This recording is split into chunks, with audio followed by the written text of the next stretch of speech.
Welcome, ladies and gentlemen of the old world. Hope you're all doing well, and today, my friends, we're back with a showdown between the Sons of Sigmar and the Beastmen. So it's going to be Franz facing off against Khazrak. One-Eye Toddy was not available, so the Emperor had to come himself. And it is going to be very much a build I kind of used in land battles in Warhammer 2, and this game is against Anticity. Many of the matches that we had kind of been testing. So this was a night when I was playing only the Empire. So we played 4 or 5 different games with the Empire in different matchups. You guys will be seeing those other replays over the course of the next couple weeks. And really, I found that the kind of playstyles I had with the Empire in Warhammer 2 and land battle is very similar. Like the things that are good here or were good in Warhammer 2 are also just really, really good in the domination mode. Now, as far as the build goes, against Beastmen, it's very important to hold the front line. They have a lot of shock damage, and in my experience, State Troopers just get massacred very, very quickly by like Gore Herds and any sort of Beastmen infantry or even Centaur charges. So I like to have a sacrificial front line of, Sigmarite fanatics. So we got Sigmar Sons and Flagellants, and, they punch back a little bit as well. So they can hold the Beastmen at bay while you get the Huntsmen and the Cavs to really do the heavy hitting.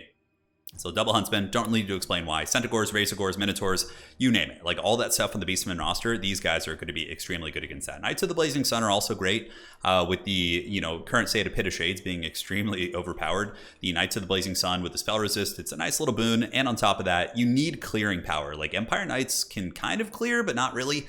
You really need some like heavy hitting charge damage, and that's why I like Knights of the Blazing Sun. That's why I like Griffin Legion in this matchup. And I would say that the Winged Lancers are a little bit more opportune for clearing than the Empire Knights with their charge bonus. But Franz himself is also good. There's some other choices, but against Beastmen with the how common you're seeing both Morker and the Taurox, the Brass Bull, I think you need a little bit of Franz in your life. So Life Caster in the bushes, and that is it. Now for Anticity's build, he's going to be going for a big flank overload, and he's clearly experimenting with Khazrak. So when we were doing the podcast stream the other day, he noticed that Khazrak had gotten some big buffs. So the Dark Mail is actually quite good now. Gives him armor, putting him up to 130, spell resist to 25%, and 20% ward save. This item in Warhammer 2 used to only give the 20% ward save, so not the armor, not the spell resist. So he's going to be trying it out with the big Khazrak Vanguard to overload my flanks. Centaurs with Great Opens, very good against Empire Cav. We got Razorgore Herds. We do also have some Ungors, and that is going to be it into the sunset. So let's get this party started. We'll do a little bit of positioning as we, I do see it. I kind of know it's going to happen. Like engaging against the Empire, like here in the middle, going to be kind of foolish, right? Like right out of the gates, because I have these natural choke points that have been made by the terrain, and I can really, really just get, focused missile fire. So it's very, very scary.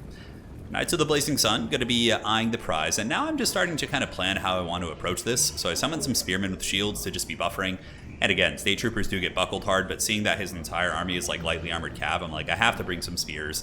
And, they can take a little bit of a beating for Sigmar. We'll also be detaching the Flagellants as well as the Huntsmen over here and looking to face off against the dreaded Bray Herd of Khazrak, the One-Eye. So here it comes. You can see the Beastmen gathering their forces. Makes me think of that Black Sabbath song. It's always great. Here comes the Razorgores from the hills. And talk about an angry Bray Herd led by the One-Eye himself. And, I don't know. Maybe Khazrak's back on the menu. He does also have a Bray Shaman. Bray Shaman probably going to be a Pit of Shades caster. No, Flock of Doom. Flock of Doom makes sense. Very, very good against masses of State Troopers and, those type of cheap units that Empire likes to throw at you. So here it comes. The Beastmen going to be fighting hard for this point. I do have my Huntsmen, but now we have the secret weapon of Sigmar. Got a little bit of faith via the Flagellants, some steel via my Cav, and some powder here. So steel, faith, and gunpowder.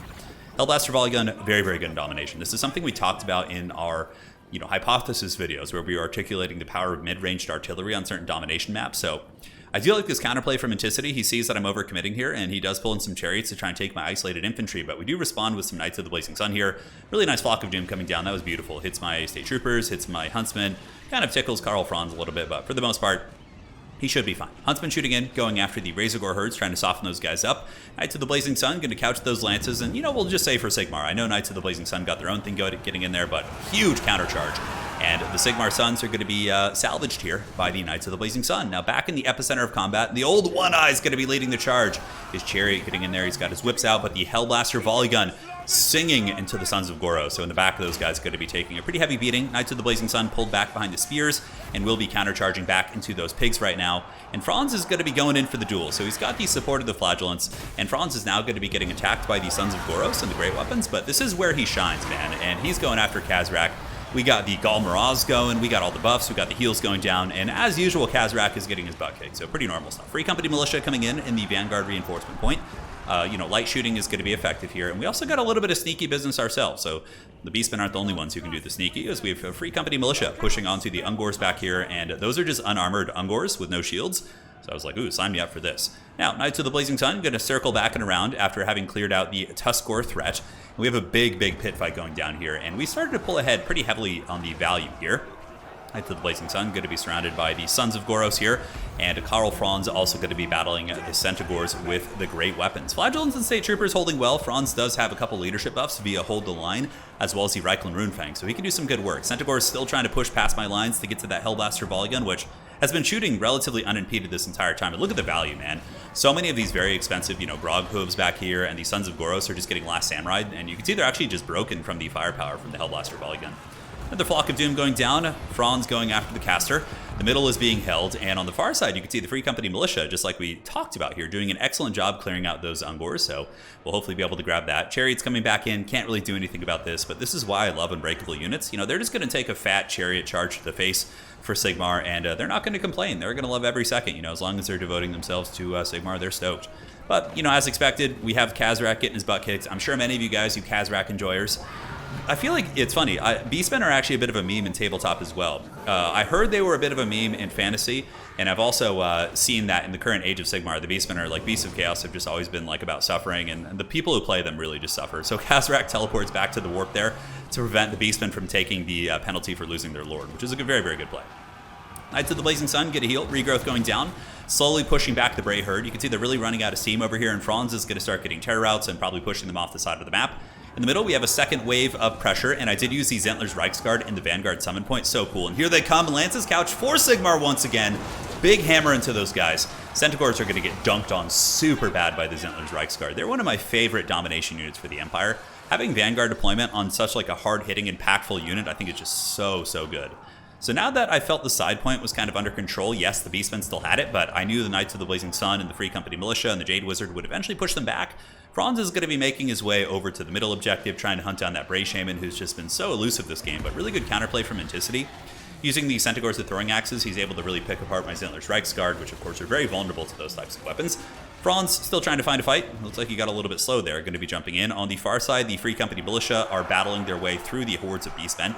And it's a little bit tricky. Free Company Militia do have better stats, but not that much better. So I don't think the Free Company would be able to take both of them alone, but we have another unit of Free Company Militia who are going to run behind them, get their pistols out, and start blasting into those Ungors, and we should be able to press that objective from there, because I'm falling behind on points.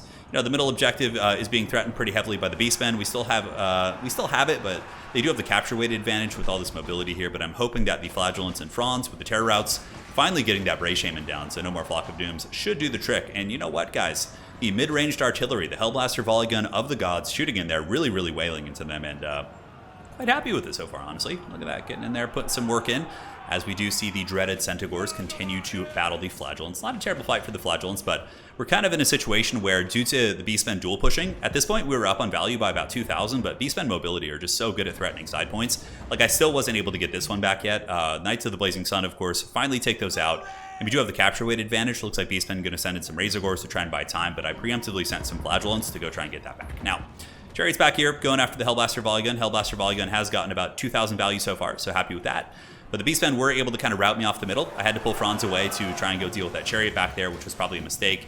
And my Huntsmen here do get just absolutely mowed down by the Centaur, so paying the iron price. Zentler's Reiksguard on the way back in, Spearmen with shields being sent in. I know that nothing the Beastmen have here is going to be good against Spearmen with shields. Centaurs can, get a decent charge against them if they're not braced, but overall, I think that the Spearmen with shields will be the right choice. And, the Hellblaster volley gun had done its job, and I didn't have the resources to summon a big expensive cav unit. The mistake I made is I should have put the Reiksguard on them, but in the end of the day, I was like, okay, I got to play the objectives. We can't mess around here. Free Company Militia, Flagellants will be able to easily get that point. Now, over here, the two Free Company Militia were just doing the work of the gods. They pushed back the Ungor units with the Vanguard deployment, and now they're going to be lining up, and I wish these guys, Free Company Militia do have a tabletop model if I'm not mistaken, but it's very old and hard to find. I would love to get like a modern Free Company Militia. Maybe it's something they'll do when the old world comes back. But they're braced in their charge, they're ready to take this one, and the Centaur is going to be getting a big one. Nice pile in there. But just like in the cinematics, Karl Franz flying majestically in the distance. You can hear the epic music kind of cue it in your minds right now as he's coming in to liberate his troops in this very, very hard fight. But nonetheless, the Centaur is still taking a little bit of a beating. The Free Company in the back, 69 models, that's what she said, holding on pretty well. And the Centaurs are going to retreat back. Franz also is going to be here. And I think I decided to pull Franz this way to go after the Centaurs, but then he just pulls like right back in. So Franz will be turning about to help those guys out in just a moment. Jade Wizard got surrounded. Beastmen very good at isolating these things. I did use a regrowth to make sure he didn't die. And here comes the moment you're looking for. The epic Franz. The men of the Empire will rally as the Beastmen are going to be slapped and terror routed here. And yeah, there he goes, waving Galmaraz in the air. Earthblood going down. And the Beastmen units are broken and wavering. Terror routes are in play. Hopefully they just get pushed off the battlefield. That would be a huge, huge one for us. And in the meantime, you can see we got the spears in the middle. Side objective still controlled by the Beastmen. They've been putting a lot of effort into this one with Centaurs and all sorts of nastiness. But Knights of the Blazing Sun, Flagellants, and the Free Company Militia will hopefully get the job done.